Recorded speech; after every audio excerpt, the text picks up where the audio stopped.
ఎన్టీఆర్ అన్న క్యాంటీన్లో పేదలకు ఉచిత అన్నదానం. ఈ వారం దాత స్వర్గీయ మండపాక అప్పారావు మాస్టర్ జ్ఞాపకార్థం వారి కుమారులు వీరేంద్ర, హరిబాబు ఆర్థిక సహాయంతో కాకినాడ జిల్లా జగ్గంపేట జనవరి 26 స్థానిక కాకినాడ రోడ్లోని ఎన్టీఆర్ స్మారక మందిరం వద్ద ప్రతి సోమవారం జగ్గంపేట శాసనసభ్యులు జ్యోతుల నెహ్రూ, జిల్లా టీడీపీ అధ్యక్షులు జ్యోతుల నవీన్ ఆధ్వర్యంలో నిర్వహిస్తున్న ఉచిత అన్న క్యాంటీన్ కు ఈ వారం దాత జగ్గంపేట మండలం రామవరం గ్రామానికి చెందిన టీచర్గా, జిల్లా సత్యసాయి బాల వికాస్గా గురువుగా అనేక సేవలు అందించిన స్వర్గీయ మండపాక అప్పారావు మాస్టర్ జ్ఞాపకార్థం వారి కుమారులు వీరేంద్ర, హరిబాబు ఆర్థిక సహాయంతో అన్నదానం నిర్వహించారు. ఈ సందర్భంగా జగ్గంపేట మండలం టీడీపీ అధ్యక్షులు జీను మణిబాబు మాట్లాడుతూ గత 5 సంవత్సరాలుగా ఎమ్మెల్యే నెహ్రూ, నవీన్ ఆధ్వర్యంలో దాతల సహకారంతో నిర్వహిస్తున్న అన్న క్యాంటీన్ కు ఈ వారం మండపాక అప్పారావు మాస్టర్ జ్ఞాపకార్థం వారి కుమారులు వీరేంద్ర, హరిబాబు ఆర్థిక సహాయంతో 500 మందికి అన్నదానం నిర్వహించామని, తొందరలోనే గోకవరం రోడ్డులోని పంచాయతీరాజ్ గెస్ట్ హౌస్ వద్ద ప్రభుత్వ అన్న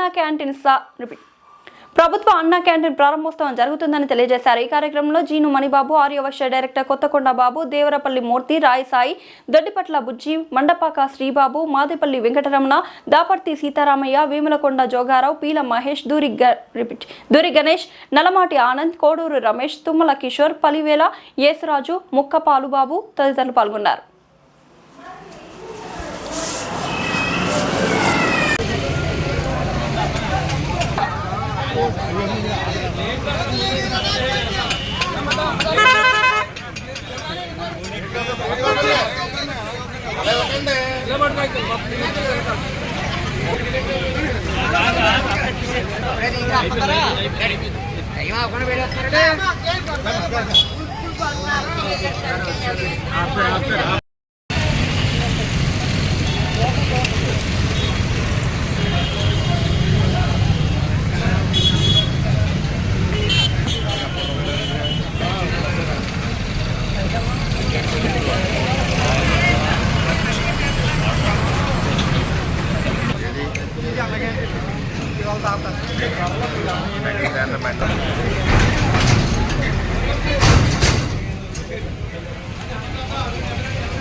फोटो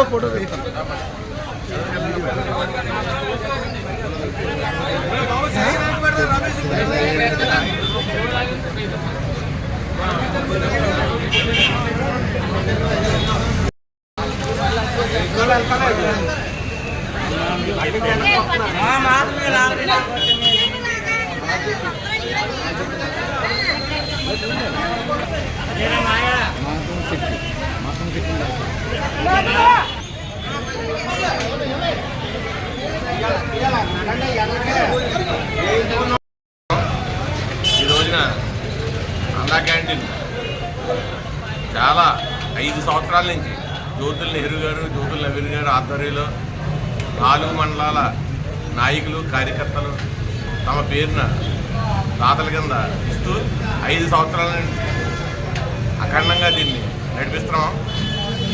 అన్నా క్యాంటీన్ ప్రతి వారం కూడా 500 మంది ఇక్కడ భోజనం చేస్తారు సుమారుగా. ఈ రోజున దాత మండపాక అప్పారావు ఆయన కుమారులు వీరేంద్ర గారు ఈరోజు దాతగా ఇక్కడ ఉన్నారు. వీరబాబు గారు, వీరేంద్ర గారు, హరిబాబు గారు. అదేవిధంగా ఇంకా కూడా 2-3 వారాల కొత్తగా అన్న క్యాంటీన్ ఓపెన్ అయ్యేదాకా కూడా దీన్ని కంటిన్యూ చేస్తాం. అది ఓపెన్ అయ్యాక అక్కడ జ్యోతుల నెహ్రూ గారి చేతుల మీదుగా ఓపెన్ అయ్యాక అక్కడి నుంచి మార్నింగ్ టిఫిన్, మధ్యాహ్నం భోజనం కూడా ఖచ్చితంగా అక్కడ తక్కువ 5 రూపాయలకే దొరుకుతుంది, నాణ్యమైంది. మీరు అందరూ కూడా అది ఉపయోగించవలసిందిగా కోరుకుంటున్నాం.